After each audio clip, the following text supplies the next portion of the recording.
Okay, I'm going to throw to the floor now, and we'll start on the front table down here. Nicole Dwyer has a question for us. This one's on jobs, and I'll come back to the other table after that. Go ahead. Yeah, I was keen to hear the panel's views. We've got a growing local unemployment group who are probably not as skilled as they should be, and obviously you're talking about a lot of future jobs. We've touched on food processing and aged care. Just your ideas around how we're going to close that gap between them and jobs, or more controversially, the views on importing skilled labour into the state. I'll start with Don, and then we'll move around to other interested panellists. But Don, can governments intervene to actually create jobs where you've got a massive unemployment problem? Well, I think the skilled area is one area where governments can make a difference, because equipping people with the right skills for the jobs that do exist or would exist if the skills existed is something that clearly is a permanent solution, and it's something that state governments have very much within their powers, is because of their involvement, particularly on the vocational side. So I see this as a very important area for governments, federal and state, to be working on the training side, yes. Are you opposed to importing skilled labour? To take the second part of that question. I think it's a complex setup. I mean, clearly you don't want to import skilled labour if the skills exist within Australia. It gets interesting when the skills don't exist within Australia, or they don't exist to the extent needed, where the absence of those skills prevents other people getting jobs. That the 457 or importation of skilled labour actually is expansive of domestic employment, and that's what we've been living through in recent years in Australia, is that projects have been held up and people have been unable to get jobs because we weren't able to fully equip the project. So the importation of skilled labour in that situation was not at the expense of local labour, it was actually augmenting local labour and increasing jobs here, and that's clearly where you want to put your emphasis. Let's go to Darren, and the question here really is skilled labour force. Is there enough of a skilled labour force here? Are the sort of mechanisms in place to create the skills you need for the kind of jobs that you will be offering? Certainly, it's changing, and when you look specifically at the meat industry, and just to touch on Don, I wish he was around in 2005, because at Murray Bridge, bringing in 90 skilled 457 visas from overseas created another 300 jobs in being able to bring on a second shift. Without that, it couldn't have happened, and accelerates it. So on that point, I think you did a very good job, Don, of explaining how the program was intended to work. In the meat industry today, it's thought of as just some low menial base jobs, but we need biologists, we need people in PLC. So you would think, for example, our whole engineering department has transformed in the skill set, so they don't need just the spanner and wrench anymore. So we've got a situation at the moment in the northern suburbs where we've got an industry that is going to be, for all intensive purposes, leaving.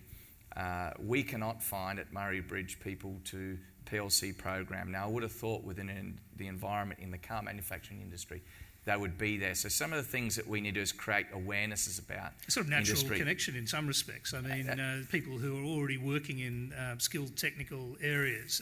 So are you saying there isn't a kind of flow on, or you can't obviously see it? Or? Oh, no, I think that there will be. There is an opportunity, but we now to create that awareness. I don't think there's a person sitting in Elizabeth at the moment thinking that their next job could be at Murray Bridge or maybe at Lobeth, or because they wouldn't think that when they think food processing, they wouldn't necessarily think that when we're looking at production. How do you bridge that gap then? Well, I think it's about creating that awareness, and I just came from a meeting with the government about that, looking at a pilot program to get ahead again, because this is actually going to happen quicker.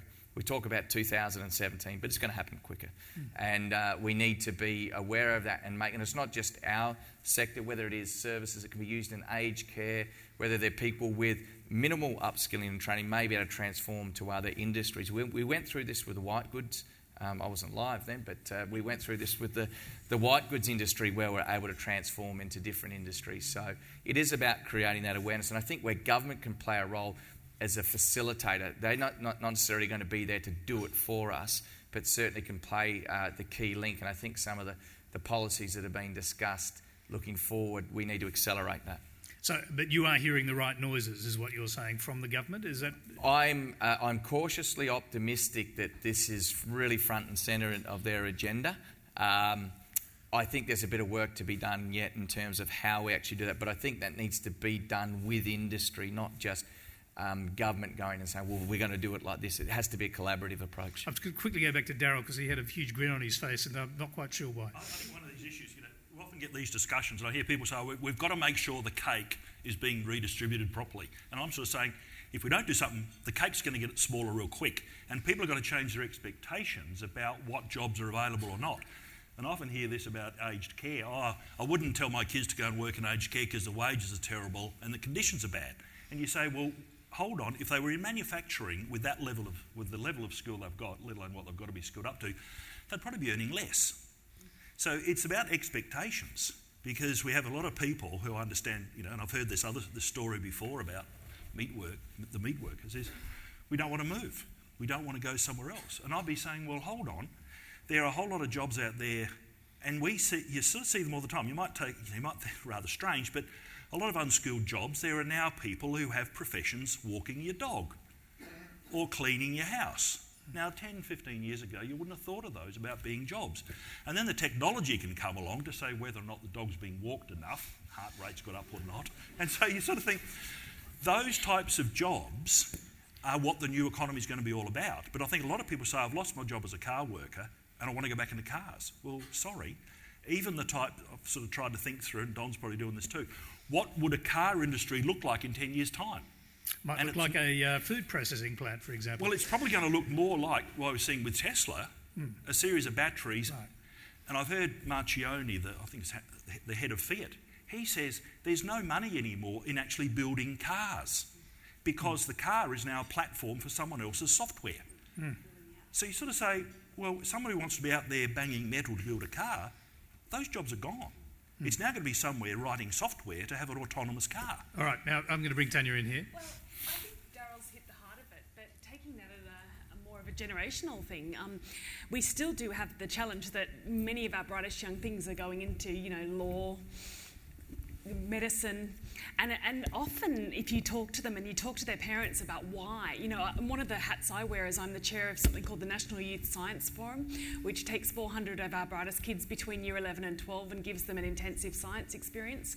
And you talk to many of those kids and they're already determined they're going to do law or they're going to do medicine, and you ask them why, and it's because they cannot picture what their careers might be like if they go into some of the technology-related areas. And I think that's what we've got to fix, because again, it's easy to picture yourself in one of the traditional professions. But it's kind of about getting our heads around what future work actually means and what it is. I actually was looking at Bernard Salt as a futurist and an economist on the YouTube overnight, and he said the best thing you can do for your kids, the key skill set you can give them, is STEM skills: science, technology, engineering, mathematics. And he went on to say the people who are going to be the big income earners in the 2020s and beyond are the geeks. And he was more specific, actually. He said geeks with entrepreneurial skills and social skills. In other words, lovable geeks. Now, I'm sure you can't kind of solve your unemployment problem like that, but this is quite good advice, no? Oh, I think it's spot on. I think that's where we need to encourage our kids, bring on the geeks. Because I've heard that you're a lovable geek, actually. Thank you. Okay, yeah, Mike. Yeah, Tanya, I'd do two things. Firstly, we are concerned at the moment that Cert 3 and Cert 4 courses are not well designed for where we're trying to take aged care. So I'd completely redesign the Cert 3 and Cert 4 courses, then encourage a whole set of new entrants into those courses. Those people come out and they're going to be the really competitive employees of the future. First thing I do. The second thing is we already know that older people already represent a higher proportion of small business entrepreneurs nationally in Australia. So I would encourage that even further by a whole range of techniques, in the belief that when those people start to set up small businesses from an entrepreneurial point of view, so they're going to be in new areas, that they are going to be looking for people to work with them, and it's a perfect training place for them. Just talk to us just a little bit, because we started talking about this and then stopped, about the kind of jobs you envisage appearing in the aged care sector, because we talked a little bit before here, and I mentioned it in my opening remarks. You don't want to be exporting nursing homes to China, but there are certain skills and technologies you might be exporting to China, and different kinds of higher skilled jobs that are higher in their skill set than currently exist. So tell us how that would happen. Yeah, it is an interesting question. So the party secretary from Shandong was here only a few weeks ago, and one of the things he said while he was here was that he rather hoped that we wouldn't be going to China and teaching them how to build nursing homes and setting up businesses to build nursing homes, that he was looking for ways that citizens could continue to be citizens in their community. So this is so at one point we're talking about reforming an entire business from one that we know what it looks like into one that we don't know what it looks like. What are the skills going to be? We know that older people are telling us that they want to stay productive, engaged and healthy, so we're looking for skills that can bring those things together. The work that Colin's doing at Flinders is bringing a whole series of different disciplines together and teaching them to work together as students, so they come out and work together as workers. We know that from our early work on consumer-directed care, that is the way that older people are choosing to spend the care dollars given to them by government, that one of the 5 top pick areas for people is returning to volunteering. So if that's what people want to do, then we have to imagine what the skill is of the person working with this quite frail person that enables them to be well enough organised, well enough supported, and living in the right place with the right equipment around them and enough resources, because it costs to be a volunteer, and the right training so they can go back out and volunteer. And briefly on the other side of the equation, let's say young people who wanted to find a career in this burgeoning industry, what could you offer them? Because for example, if you thought about it from the old nursing home perspective, you might just think you're basically almost like a kind of glorified prison guard with a thermometer. That's a pretty tough description of nursing homes. It's deliberately provocative. You've done. The nursing home sector is very high quality in Australia, probably the highest in the world, staffed by very caring and very skilled people. They just don't happen to deliver high quality of life to the people that live there, and that mismatch is the one we're hunting. You said it so much better than I could have. Thank you. Yeah. I'm going to go down the end now, and I want to hear from Geoff really on the jobs question. Not everyone can run a sort of start-up IT company. So where do you see jobs of the future for people beyond the kind of core entrepreneurial group? Not everyone can be an entrepreneur, or can they? No, you're right. Not everyone can. There's not space for everyone to be doing that. Some of us actually have to work. But just can I just quickly finish on the aged care one? I think yes. Technology has an enormous part to play in that aged care scenario that you're talking about with the Chinese saying none of us want to end up in nursing homes. I mean, my father, before he passed away, just made me promise I wouldn't put him in a nursing home for as long as possible, and I'm the same. So technology with these Fitbits and heart monitors and carpet that tells you you've fallen over and all those things mean that you'll be able to should be able to stay at home longer, and that you should be able to proactively get care to be sent to you before you need it, before you fall over, because your blood pressure should be telling some monitor somewhere through the Internet of Things that you're about to fall over. That's where technology should help with that aged care issue. But on the job front, look, I think I sort of I alluded to it earlier, that we've all grown up through an era where professional services firms, which exist of accountants, lawyers, engineers, it was pretty safe if you went to school and did an accounting degree or a law degree or an engineering degree, you would end up either in a business, an organisation, as one of those, fulfilling one of those roles, or working in a professional services firm where you supported those firms. And IT is exactly the same. That's the new version of that. There will be hundreds and thousands of jobs for people in IT services businesses, which should be out there helping those SMBs who will never have a CIO and an IT department and people on staff with this that can keep up with the rapid change. So that's where that industry, and that's where our bright people need to end up, helping those firms keep up with the continual change. I'm just going to bring in Colin. 69,000 plus people unemployed in South Australia, and that's actually going to grow inevitably. Do you have any thoughts on how to put a dent in that? I think some of it is around imagination and empowering people. One of the things that we've been doing at Flinders for the last just almost 2 years now is something that we call the New Ventures Institute, and that's about developing personal enterprise skills among our students. So they may be training to be a doctor, they may be training to be a nurse, they may be an engineer or whatever discipline it might be, but nonetheless they have an opportunity to pick up on these personal enterprise skills that are around doing real world projects out working in businesses. And so we've got about 1,000 students who've been doing projects out with businesses around South Australia.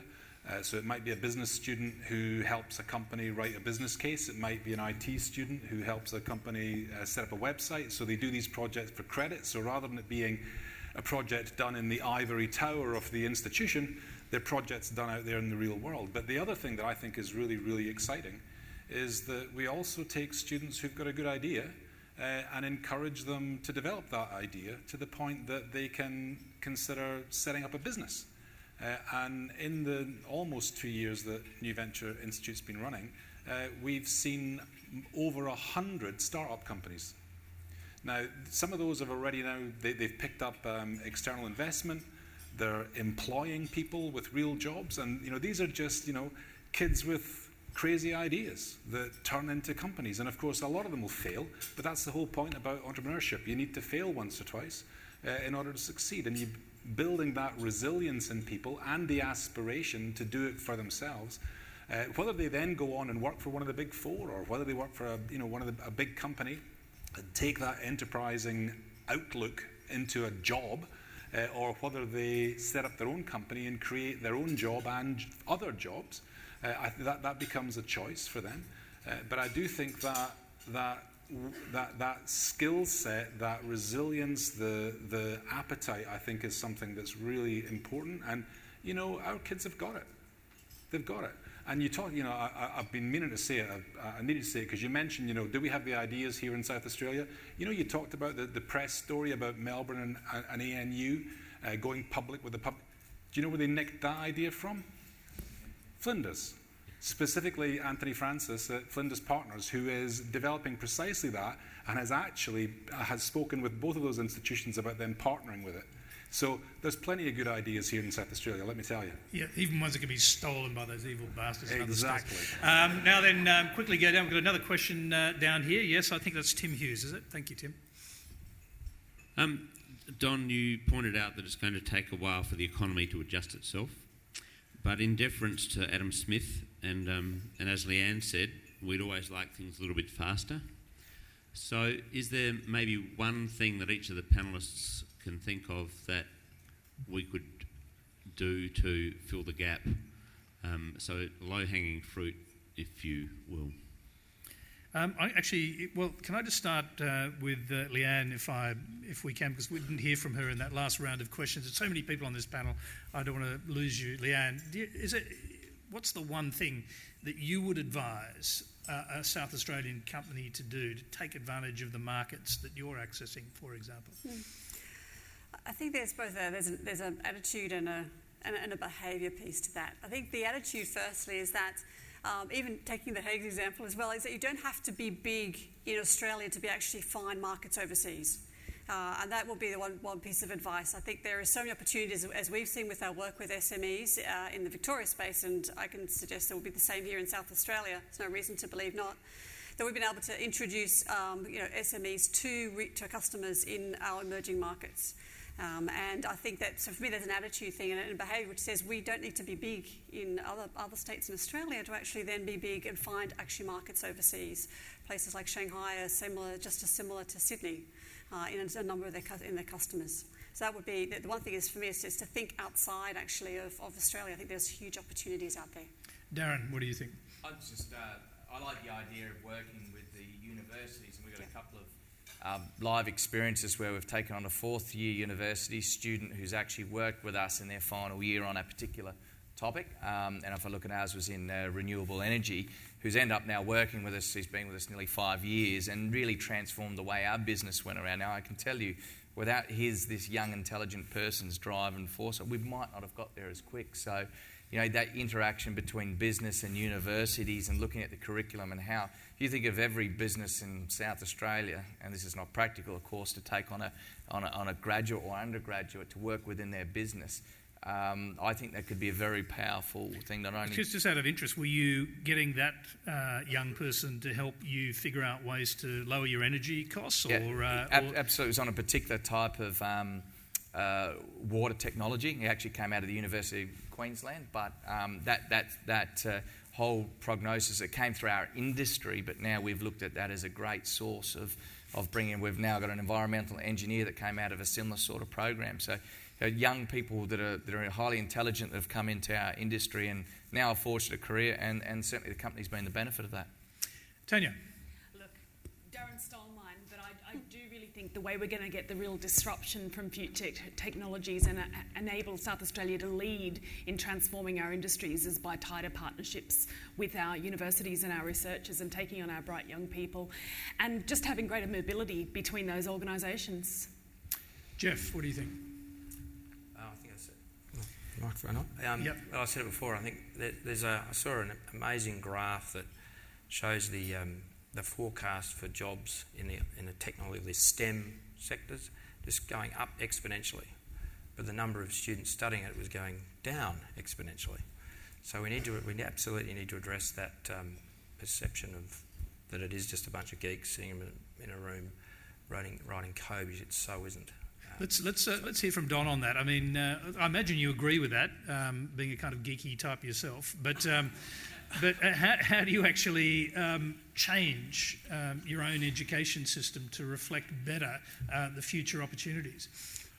Well, getting back to the question about it's not going to happen overnight. I mean, we're recreating South Australia, but I mean that's true. But I think success does breed success. I think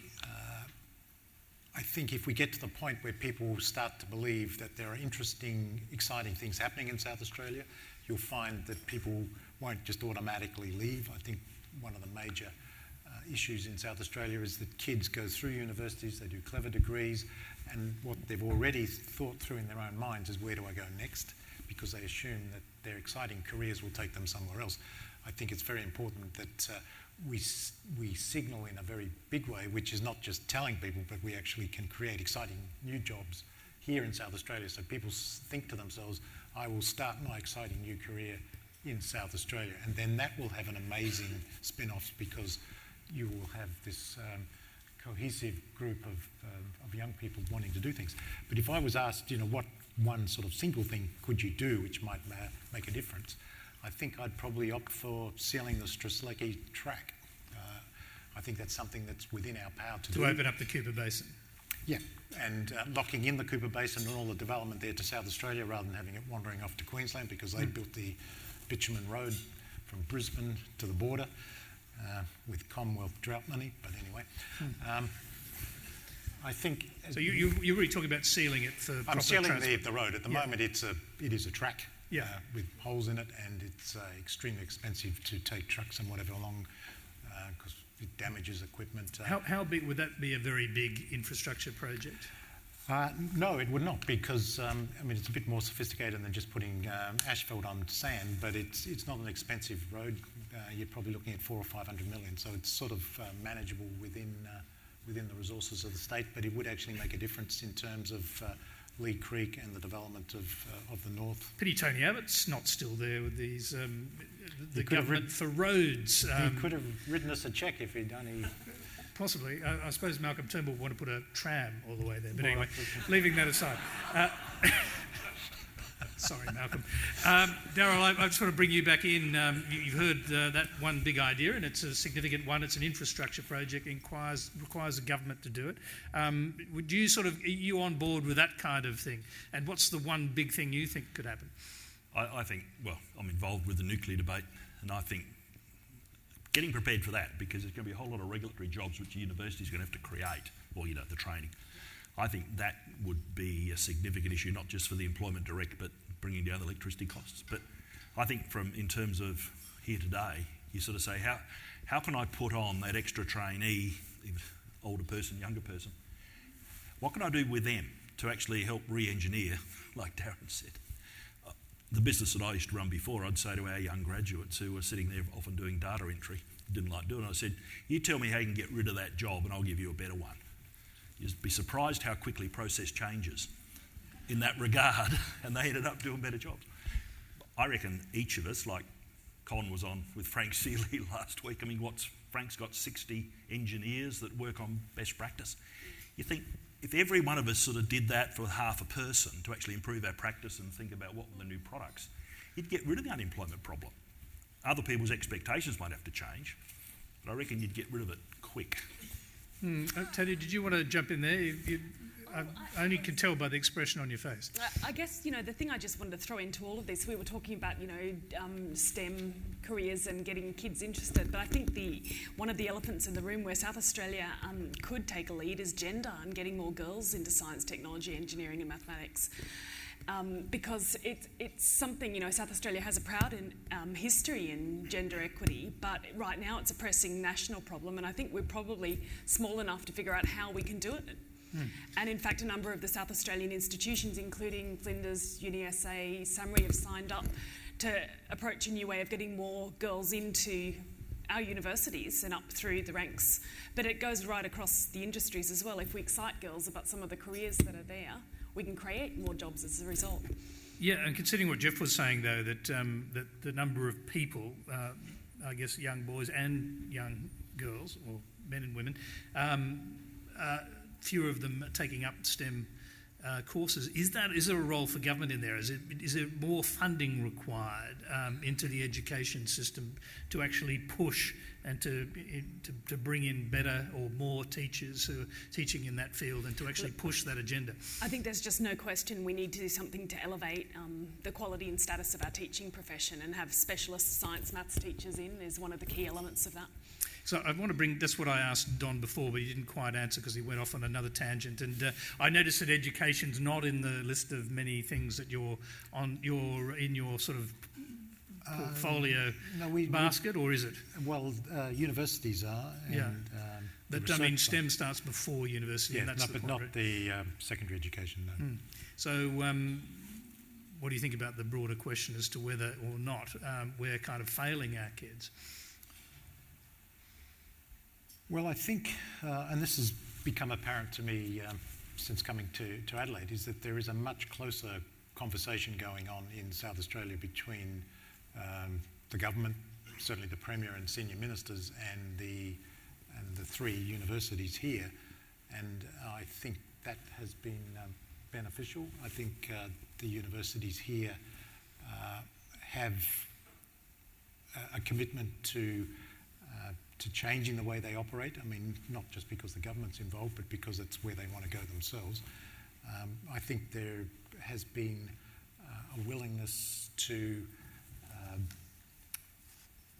change and to keep the universities relevant here, partly to make the teaching experience or the learning experience more rewarding for students, because the international students are a key part of the business model of the One of your big jobs was a diplomat, right? I'm just reminding myself of that. I'm many-faceted. I'll jump over to Mike. The one big thing, our questioner asked, the one big thing that you think could or should be done. I've got two, sorry. Okay, go ahead. The first is I would negotiate with the Commonwealth Government to incentivise recovery in aged care in South Australia. If we did that across the state, we would dramatically change the usage of aged care. We'd have older people back out even in the workforce, but we would create a model that it would be unique in the world and really underline once again the size of South Australia in terms of its ability to trial things at a decent scale that can be then done in other places, right?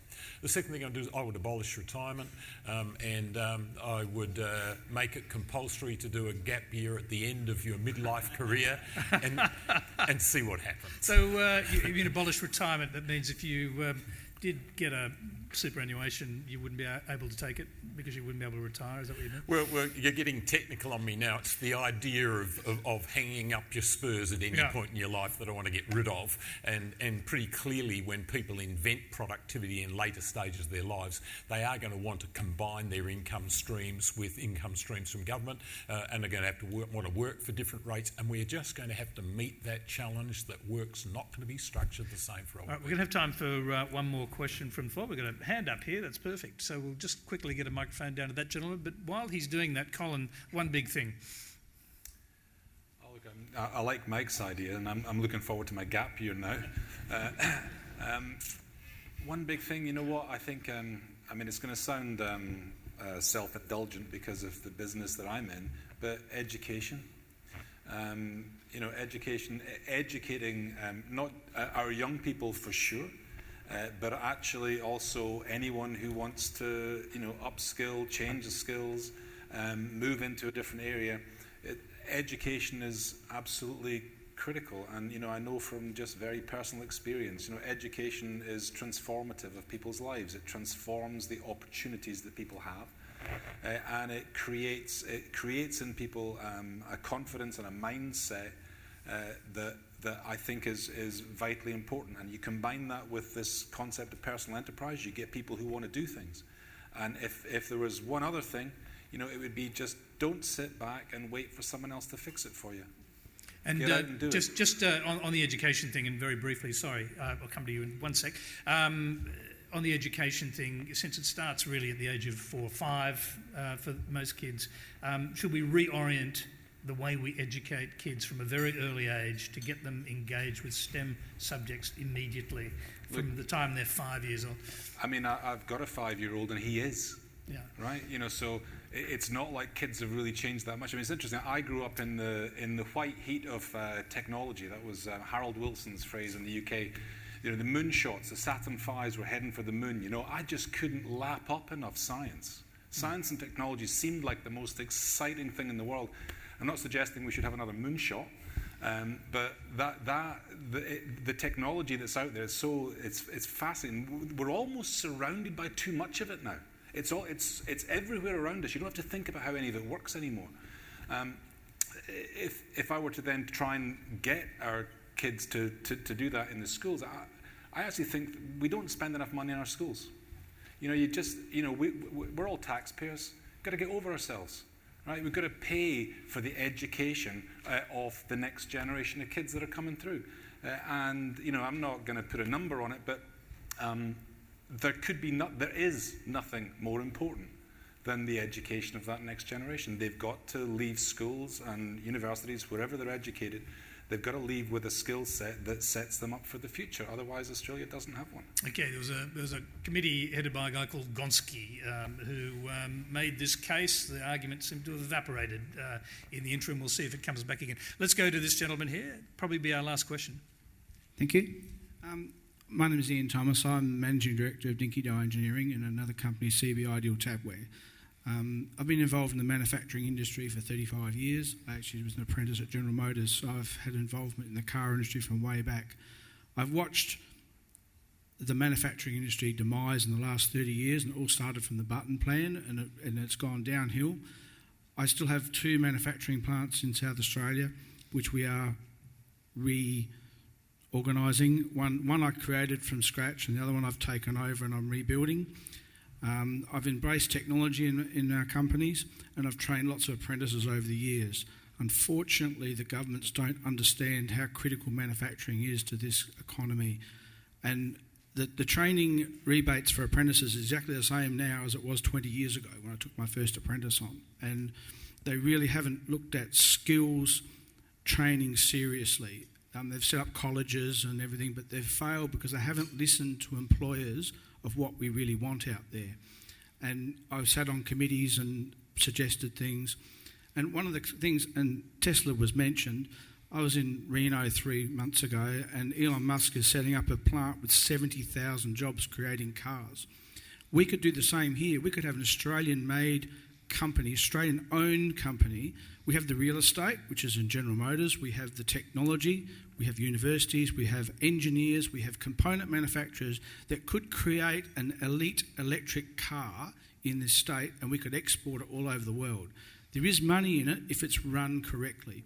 And I think just we have to look at manufacturing in a different way. So we have to employ the multitudes because not everybody has a degree out there. We have to have a lot of people that are not fully skilled so they can be upskilled. But a car company in a different model to what we understand today could be a solution to the future because it would employ a lot of people. So I'd ask the panel what would they think on that sort of model. Okay, we'll go to Darryl first because he mentioned, I think, Tesla earlier. It's in the context of what actually is a car industry going to be in 10 or 15 years' time, because it's not what it was 5 years ago or even now. And yes, I agree. I mean, it's strange in Australia. For example, we're almost going to lose the steel industry. We're almost going to lose we are going to lose a car industry. And then you say, well, okay, but what can we do it? Is the private sector money going to come into it to do it? I believe there would be an appetite for it, but it may well be we've got to be very specialised in what we do, rather than try to think we're going to be a producer of mass cars for the world market, because I just don't think we've got the economies of scale. But again, it comes back, I think, to this education issue.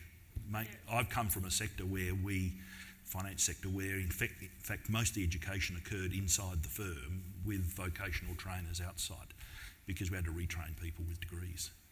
Tanya, I think you were about to jump in there. Sorry, I was simply going to say, but there are some niche areas associated with electric vehicles that I think we could play a huge role in, such as energy storage. And it plays to Australia being such a big country and having, often quite isolated renewables and large energy transport costs. So I think we should be very seriously looking at what we can do to create some of those global export businesses that, I guess, feed on to electric vehicle markets worldwide. Darren, you're obviously in a very different field, but what would your advice be for a manufacturer still trying to get a toehold in a diminishing market and looking for ways to do it? Yeah, look, I think you've got to look at the way you can add value. So we used to send a cut of meat and it would go over in a raw form, and that was the end of the chain. We've gone now looking, can we take it down into sub-primals? Can we create it into a ready meal? Using our competitive advantage of shelf life, that it's safe. I think, and it's good touch, maybe in the currency, you look at things, okay, we've got a lot of raw materials here in Australia that make up the composition of some of these battery storage things. How can we value add these raw materials perhaps into whether it is in that industry or a number of industries? So it does require a bit of forward looking. It requires risks. One thing in Australia, and this is not a generalisation, but we tend to be risk averse. You talk about Tesla. I mean, he's a true entrepreneur and what he did. So we need those people to be able to take those risks. And also, one thing that gripes me in the food processing sector is a lot of the technology today, or where I'm looking for, I have to go to New Zealand now.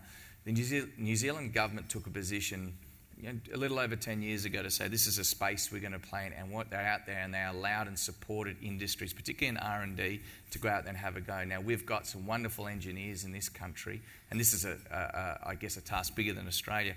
We seem to be cutting R&D. We don't seem to be really supporting it. Here we are talking on one hand, we want to grow the food industry, but there's all the other components to that. So, I think it's that idea of value adding, looking at your traditional value chain, and looking how you can exploit that, how you can move further towards the end customer. Just very briefly, the New Zealand government model, how did they actually support these industries? Yeah, okay, if you look at in food processing, so if we look at refrigeration technology or automation, and it was more than just cash hands out. There's various ways that you can support industry. So today, rather than go to Europe, if you're looking for the latest in food technology and robotics, or in food safety or preservation of shelf life and these things, New Zealand's the place you go to, because they've created, and one of their big industries just been bought out by Brazil, Australia's biggest competitor in the food industry. So that model, I mean, we could talk for hours on that, but I think it's a great example of perhaps what Australia could do to look at, because if we're going to say food is an area we want to play in, there's so many other different areas that bolt onto other than just the primary core of it all. Don, I'm going to bring you to the specifics of the question that was just asked here. Yeah, look, I agree entirely. We've got to do manufacturing differently. I mean, just picking up on Darren's point, we did go and visit the abattoir at Bordertown, and they have a lot of robots. And I did ask the question, where does the robots come from? They all come from New Zealand. And my general attitude has always been sheep, that didn't you? If we can't compete with New Zealand, then we should always be able to compete with New Zealand. So if New Zealand has the capacity to develop world-class robots that can slaughter sheep, surely that's something we can do. But I think we have to play to our strengths, and it's a highly competitive world out there. But we do have strengths, and just getting back to the battery issue, I mean, we do have battery manufacturers here. It plays to the fact that there's a lot of sunlight out there. We have probably the highest incidence of solar PV on people's roofs. Batteries are an obvious fit for there. So I think we have to be astute as to where we put our backing, and the backing is probably in terms of research and support, closing loops. The New Zealanders clearly picked a few sectors and finding markets abroad as well.